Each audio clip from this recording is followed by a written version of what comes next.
예, 아침이 밝는다는 것은 새로운 시작을 알립니다. 우리의 새로운 시작은 정말 하나님께서 함께 하시는 그 영광스러운 아침이 되기를 이 시간 간절히 소망해 봅니다. 귀한 찬양으로 또 하나님께 영광 돌려주시고 또 우리의 마음 가운데 은혜를 베풀어 주신 저희 친구에게 진심으로 감사를 드립니다. 제가 이 찬양을 듣고 있으니까 우리도 할 수 있겠다. 매주 찬양, 영상 찬양과 또 우리의 입술로 드리는 찬양이 또 하나님께 큰 영광이 되기를 바랍니다. 오늘은 영원한 세계의 문턱이라고 하는 제목으로 우리 다니엘서 10장을 본문으로 해서 말씀을 나누도록 하겠습니다. 먼저 하나님의 말씀 예레미야 29장 12절로 13절에 있는 말씀 같이 읽겠습니다. 너희는 시작. 너희는 내게 부르짖으며 와서 내게 기도하면 내가 너희를 들을 것이요 너희가 전심으로 나를 찾고 찾으면 나를 만나리라. 남방 유다가 멸망하기 전까지 멸망한 후까지라도 가장 큰 영향력, 신앙의 큰 모범과 또 견책의 말씀을 전했던 선지자가 있다면 그는 예레미야 선지자였습니다. 그런데 이 예레미야 선지자에게 가장 또 큰 영향을 받은 사람을 꼽으라고 하면 바로 오늘 우리가 함께 나눌 다니엘이었습니다. 다니엘의 1장에, 다니엘 1장에 보면 그가 바벨론의 포로로 잡혀가서도 그 바벨론의 신문명, 그리고 거기에 호화로운 그 삶에 젖어들지 않고 그가 하나님의 백성으로 뜻을 정하여 살아가게 되는 모습을 보게 되는데요. 우리가 말씀을 나누다 보니까 어떻게 다니엘이 그런 상황 가운데서 하나님의 백성으로 살고자 하는 뜻을 세웠을까를 살펴봤을 때 예레미야 선지자가 이야기했던 예레미야 35장에 나와 있던 그 레갑 족속의 그 큰 교훈이 다니엘의 마음에도 울림이 되었구나라는 것을 저희가 배우게 되었죠. 그 레갑 족속의 요나단의 자손들이 거의 200년이 넘는 시간 동안 그들은 대대로 포도주를 마시지 않는 경험을 갖습니다. 그런데 그들이 그렇게 했던 것이 하나님의 말씀에 순종하는 삶을 살고자 그들이 그 요나답이 그들의 자손들에게 이 말씀을 전했을 때 포도주를 먹지 말라라고 했을 때 그들이 그 말씀을 200여 년이 넘도록 말씀을 순종하고 살아왔던 그 신앙의 모범을 보면서 다니엘도 그 예레미야 선지자가 레갑 족속도 이렇게 그 조상의 말을 듣고 이렇게 순종하는데 너희들은 어떻게 하나님의 말씀을 순종하지 않느냐? 우리가 정말 하나님의 말씀에 순종해야 한다라고 하는 그 기별을 다니엘이 기억하고 그가 바벨론의 포로로 잡혀가서도 정말 하나님의 말씀에 순종하기로 뜻을 세우고 신앙을 이어가는 것을 보게 되는 것입니다. 그리고 다니엘이 그 9장에 가서 그가 정말 하나님께 간절히 기도하고 이스라엘의 다시 회복을 위하여 간절히 기도했던 것이 무엇을 통해서 그것을 간구하게 되었죠?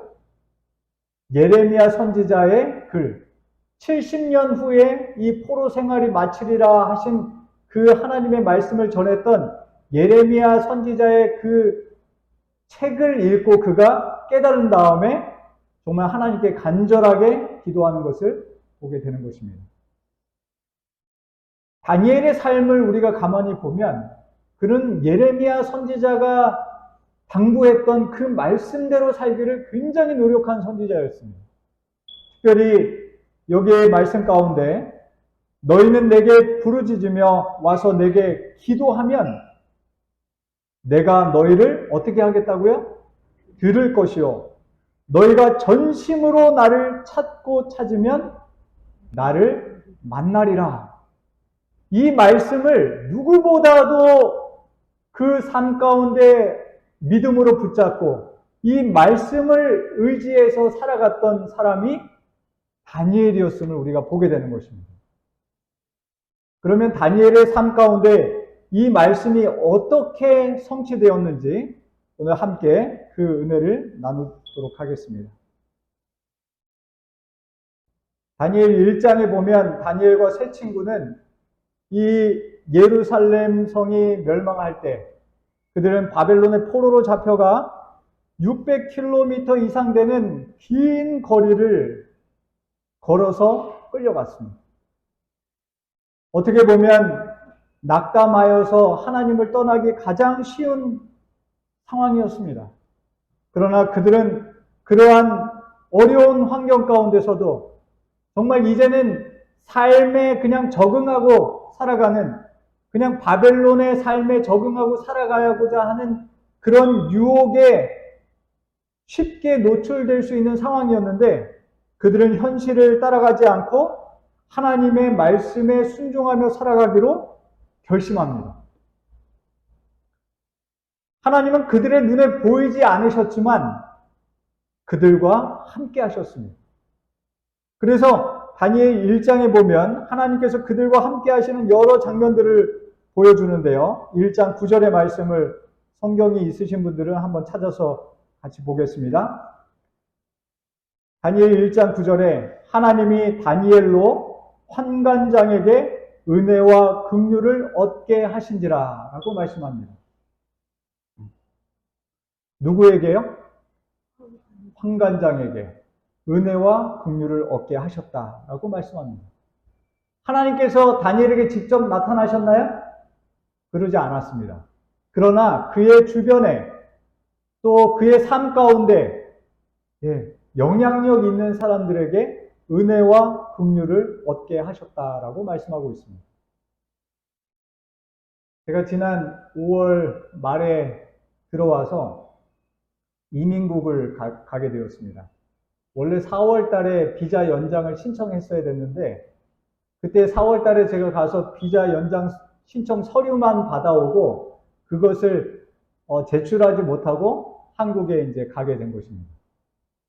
저희 비자가 6월 10일 날 만기인데 5월 말에 이제 다시 돌아와서 이민국에 갔더니 직원이 저를 보고 아니 지금 6월 10일이 비자 만기인데 지금 오면 어떡하냐. 이걸 어떻게 도와줘야 될지 자기가 모르겠다. 그런 이야기를 했습니다. 그래도 일단은 뭐 서류를 다 다시 작성을 해서 그것을 이제 접수를 했는데 그 다음에 찾아갔을 때 그 직원이 우리 이민국 칩, 제일 높으신 분인 것 같더라고요.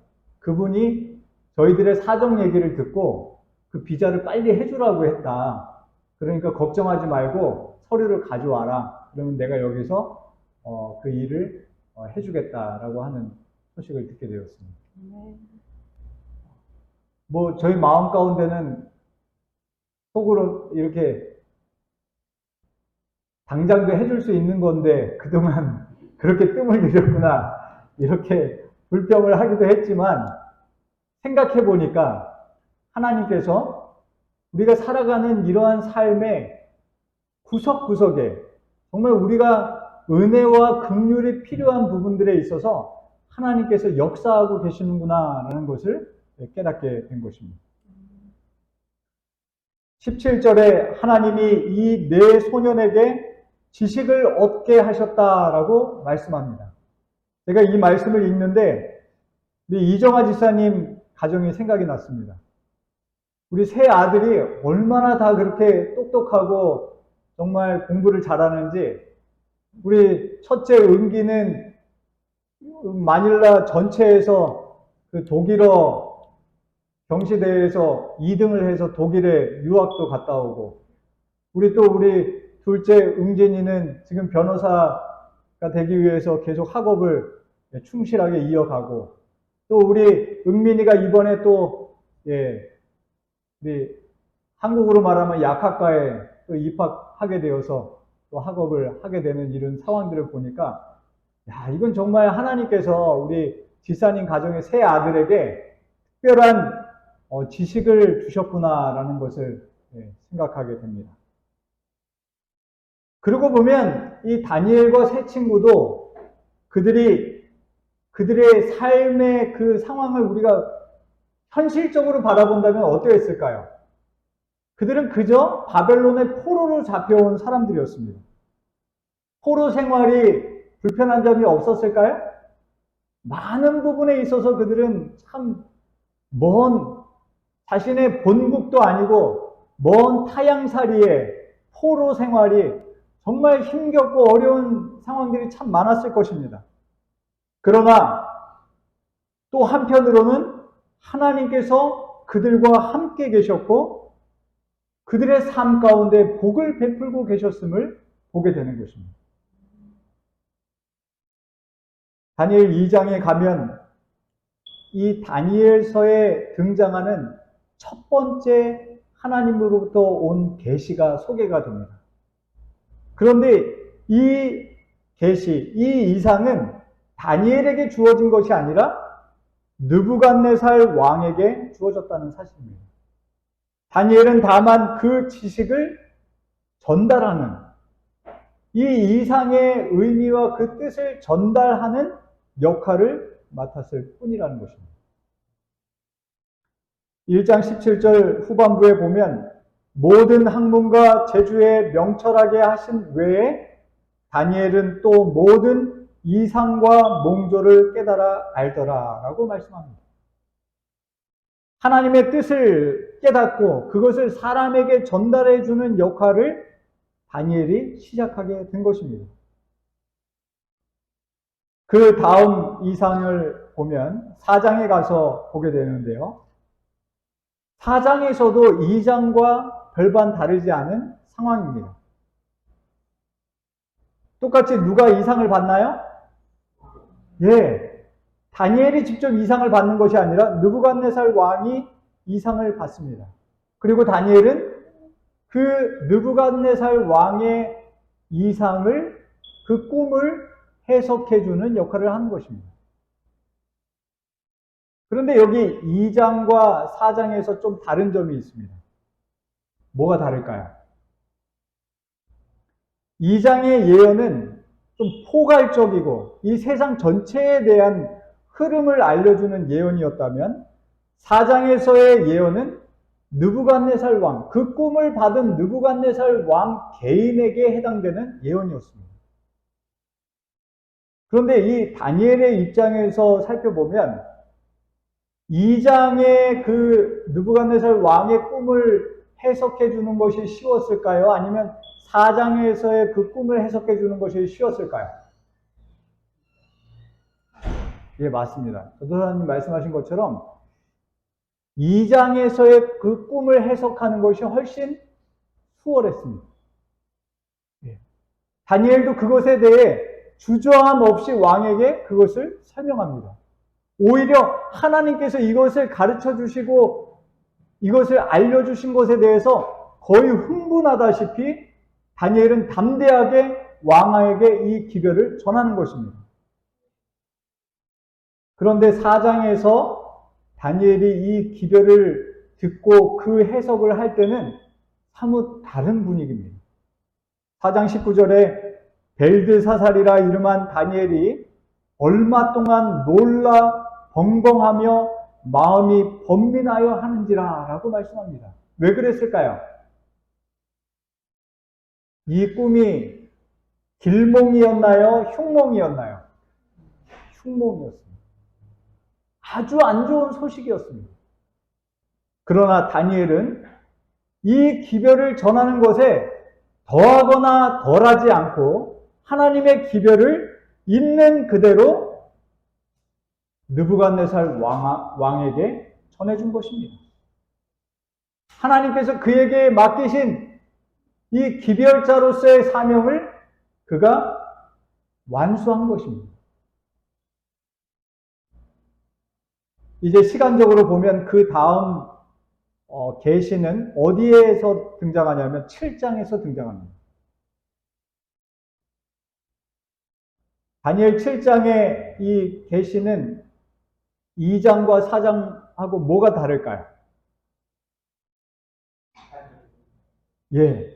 다니엘 2장과 4장에서는 느부갓네살 왕이 꿈을 꾸고 그가 받은 이상에 대해서 다니엘이 해석해 주는 역할을 했지만 7장에 가면 누가 그 계시를 봤습니까? 다니엘이 봤습니다. 근데 다니엘이 언제 받을까요? 다니엘이 꿈속에서 이 하나님의 계시를 보게 되는 것입니다. 이제 그에게 직접적인 이상이 주어지기 시작한 것입니다. 그리고 전에는 그 꿈에 대해서 해석을 해주는 특별한 존재들이 나타나지 않았습니다. 그러나 7장에 가면 그 꿈을 꾸고 그 하나님께로부터 받은 이상을 영적인 존재, 이 천사가 와서 그 이상을 보여줍니다. 해석해 줍니다. 이것이 이제 조금씩 달라지는 것입니다. 성경은 이 시기를 언제로 말씀하냐면 벨사살 왕 원년이라고 말씀합니다. 이때는 기원전 550년 경입니다. 그러니까 다니엘이 바벨론의 포로로 잡혀왔을 때가 기원전 605년이었으니까 한 몇 년이 지난 다음입니까? 한 55년의 긴 세월이 지난 다음에 다니엘이 꿈을 통해서 하나님의 계시를 보게 된 것입니다. 이제 비로소 다니엘이 하나님의 선지자로서 세움을 받았다고 우리는 보게 되는 것입니다. 8장은 그로부터 2년 후에 벨사살 왕 3년에 다니엘에게 주어집니다. 그런데 이제 다니엘이 하나님께로부터 오는 이 계시를 받는 모습들이 사뭇 다릅니다.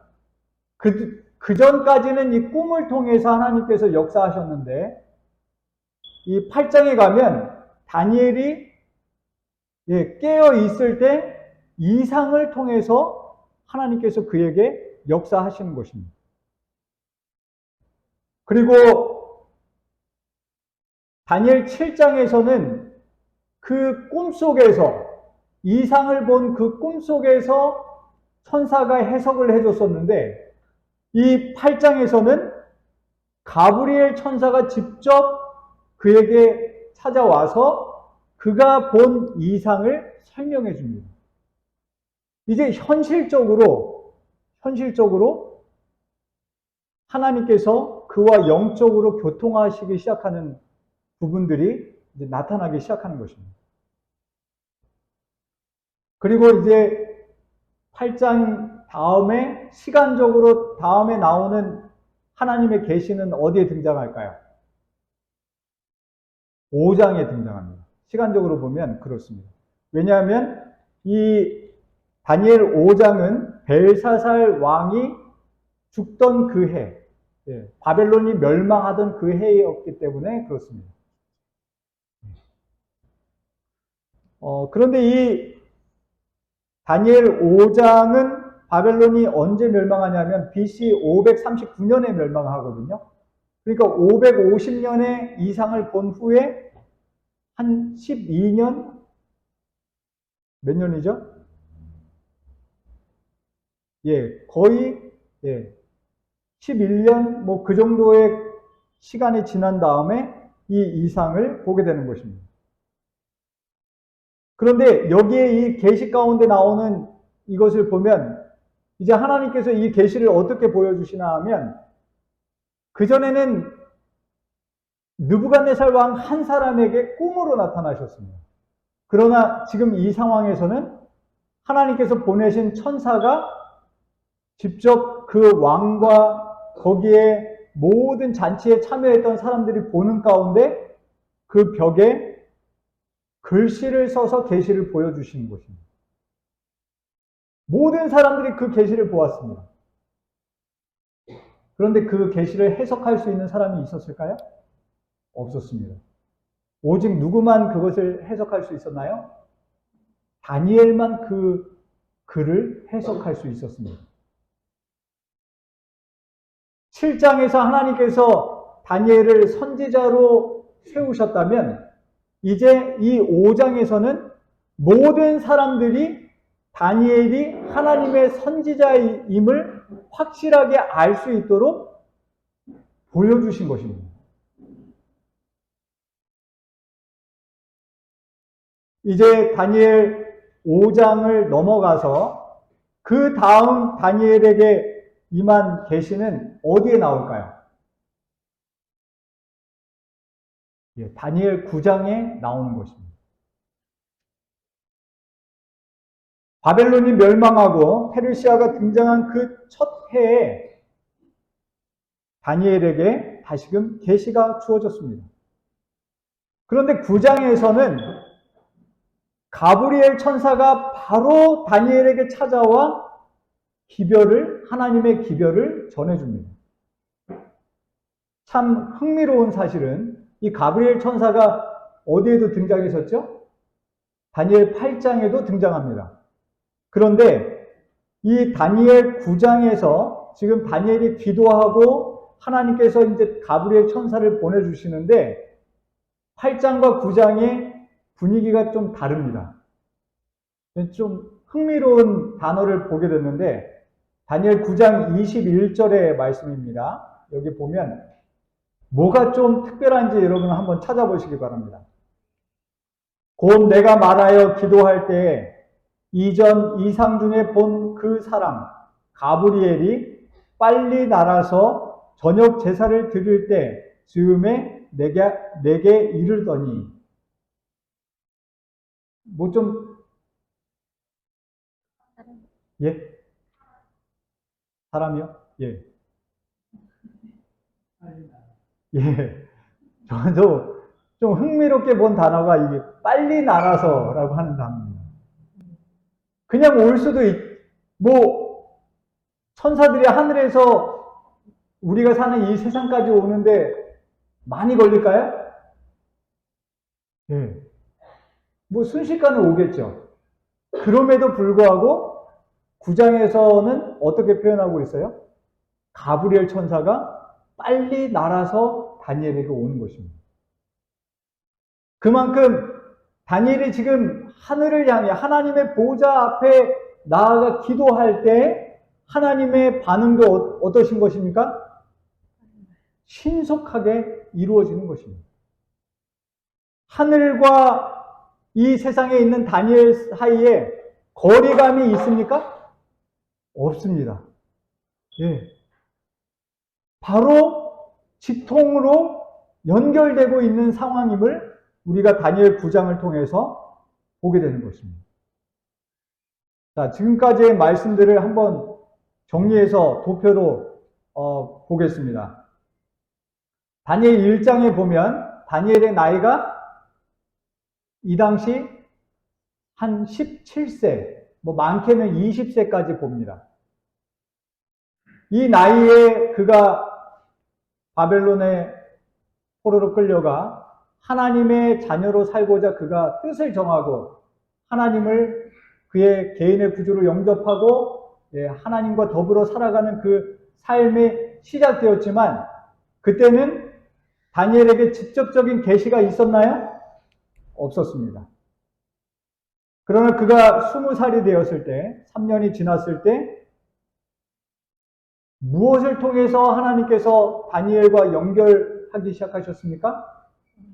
왕의 꿈을 통해 그가 하나님의 뜻을 깨닫고 하나님의 뜻을 전하는 사람으로서의 역할을 하기 시작한 것입니다.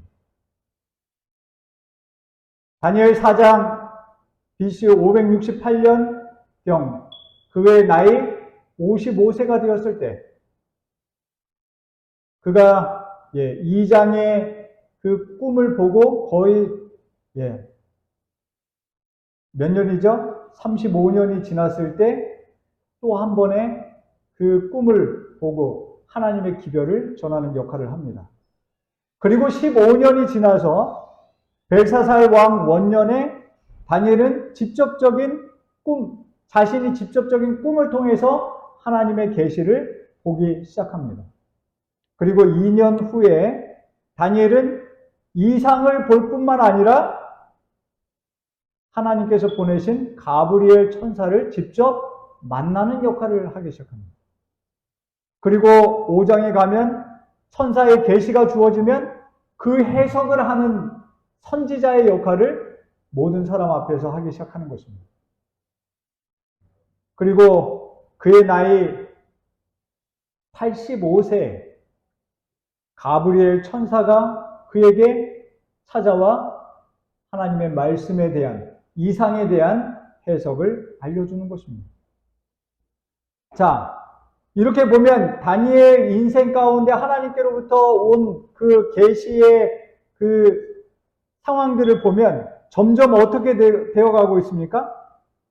점점 더 직접적이고 개인적으로 하나님께서 다니엘에게 가까이 오고 계심을 보게 되는 것입니다. 그러나 9장까지에서 보면 하나님은 자신을 직접 다니엘에게 나타내 보이지 않으셨습니다. 그가 정말 인간이 경험할 수 있는 어떻게 보면 가장 최고의 영적인 수준, 그래서 이 하늘의 영적인 존재, 그 천사들과도 교통할 수 있는 상황 가운데로 나아갔지만 다니엘은 누구는 보지 못했습니까? 하나님은 보지 못했습니다. 그러면 다니엘에게 주어진 계시가 이것으로 끝났을까요? 그렇지 않습니다. 오늘 우리가 함께 나누고자 하는 말씀이 다니엘 10장의 말씀인데 여기에 아주 특별한 계시가 등장하는 것입니다. 다니엘 10장은 고레스 3년에 주어졌다고 말씀합니다. 기원전 536년입니다. 다니엘의 나이가 적어도 87세, 어쩌면 90세의 이 이상을 보게 되었는지 모르겠습니다. 이 이상이 주어질 때 다니엘은 히데겔 강가에 있었습니다.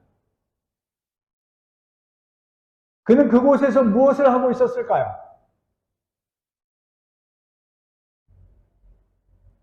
이 10장의 배경을 보면 다니엘은 굉장히 큰 슬픔 가운데 있음을 보게 됩니다.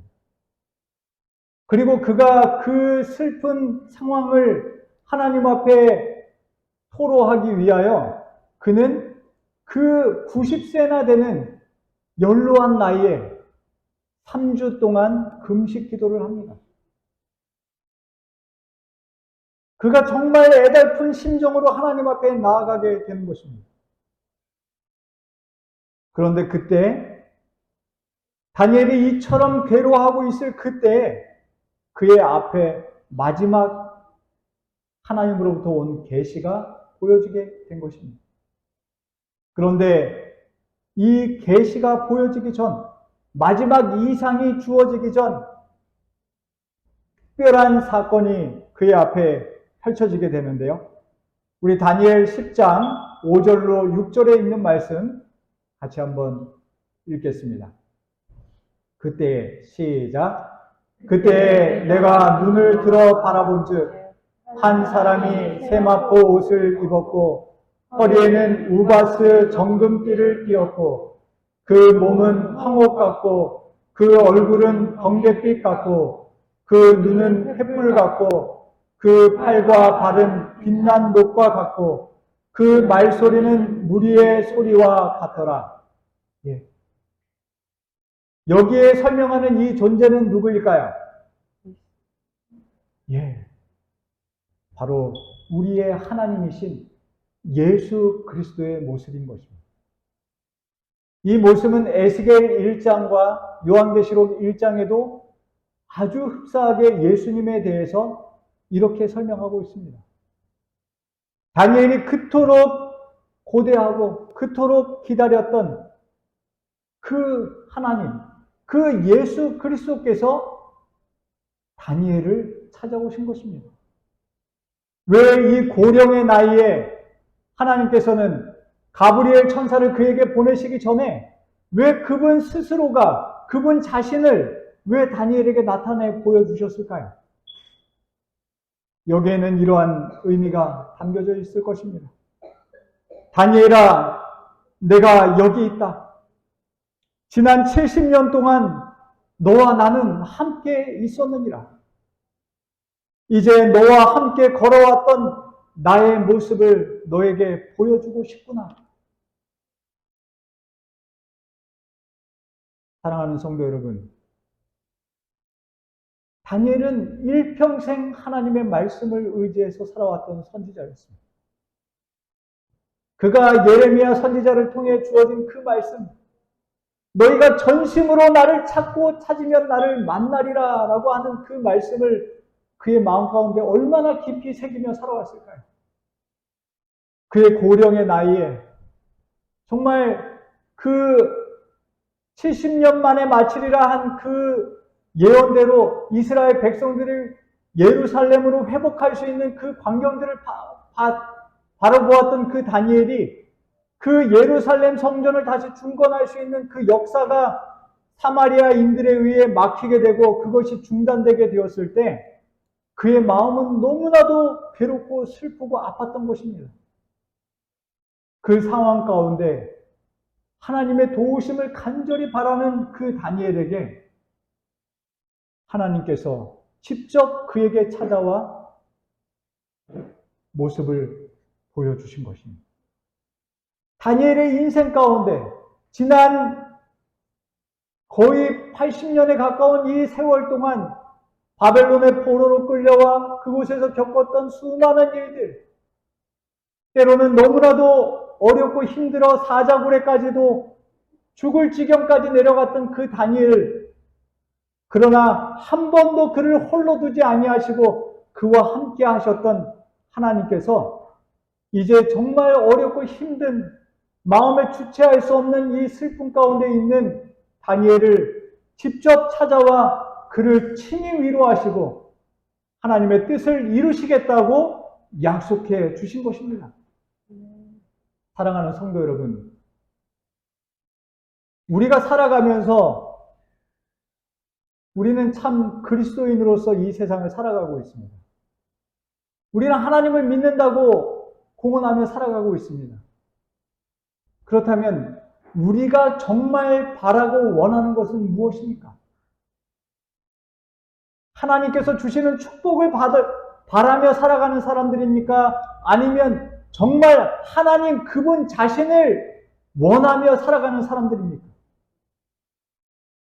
우리가 찾고 있는 것이 무엇인지 한번 생각해 보시기 바랍니다. 다니엘이 정말 찾고 있었던 것은 하나님 자신이었다는 것입니다.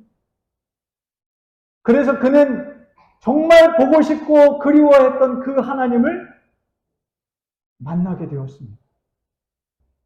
그가 하나님을 만나게 되었을 때 그의 현실적인 문제는 여전히 암담하고 해결되지 않는 것 같이 보였을지라도 다니엘은 평안한 가운데 하나님께서 주시는 안식에 들어갈 수 있게 된 것입니다. 사랑하는 성도 여러분, 저와 여러분은 지금까지 하나님의 은총과 은혜를 입어 여기까지 살아왔습니다. 이제 우리도 다니엘처럼 우리가 정말 만나고 싶어하는 그 하나님, 그분을 만나는 경험을 모두가 하게 되시기를 간절히 바랍니다. 비록 삶의 문제는 해결되지 않을지라도 그러나 그 모든 문제에 우리와 함께하고 계시는, 우리의 걸음을 인도하고 계시는 그 하나님을 만나게 되시기를 간절히 바랍니다. 하나님께서 여러분을 영원한 평안의 항구로 인도해 주실 것입니다. 그리고 그 재림의 그날, 그 부활의 그날, 주님께서 우리를 만나 주셨던 그 모습 그대로 우리를 불러주시고 우리를 다시금 영원한 하늘 본향으로 인도해 주실 줄 믿습니다. 성경에는 다니엘과 같이 하나님을 바라고 하나님을 만나고 하나님과 동행했던 여러 사람들에 대한 믿음의 조상들에 대한 기록을 우리에게 남겨주고 있습니다. 특별히 창세기 에녹에 대한 그가 300년 동안 하나님과 동행하다가 하늘로 데려감을 당하게 되는데요. 그의 삶에 대해서 영감액을 부조와 선지자에는 이렇게 설명하고 있습니다. 날마다 그는 그분과 더 밀접하게 연합하기를 바랐다. 교제는 점점 친밀해져 마침내 하나님께서 그를 당신 곁으로 데려가셨다. 그는 영원한 세계의 문턱에 서 있었으므로 그와 복받은 자들의 땅은 한 걸음 사이였다. 이제 그 문들이 열리고 지상에서 그토록 오랫동안 이루어졌던 하나님과의 동행을 계속하여 거룩한 도성의 문들을 통과하였다. 사랑하는 성도 여러분, 우리는 지금 영원한 세계의 문턱에 서 있는 것입니다. 우리의 삶은 이 세상에 있지만, 그러나 우리가 한 발만 내딛는다면 그것은 어디일까요? 하나님께서 우리를 위해 준비하신 거룩한 새 예루살렘, 영원한 세계에 우리가 눈앞에 당도해 있는 것입니다. 지금까지 하나님과 동행하며 여기까지 오신 것처럼 앞으로의 삶도 하나님과 동행하시고 하나님께서 부르시는 그날 한 발자국 더 내딛어 영원한 세계의 문턱을 넘어가는 저와 여러분이 되시기를 간절히 바라며 오늘 말씀을 마치겠습니다.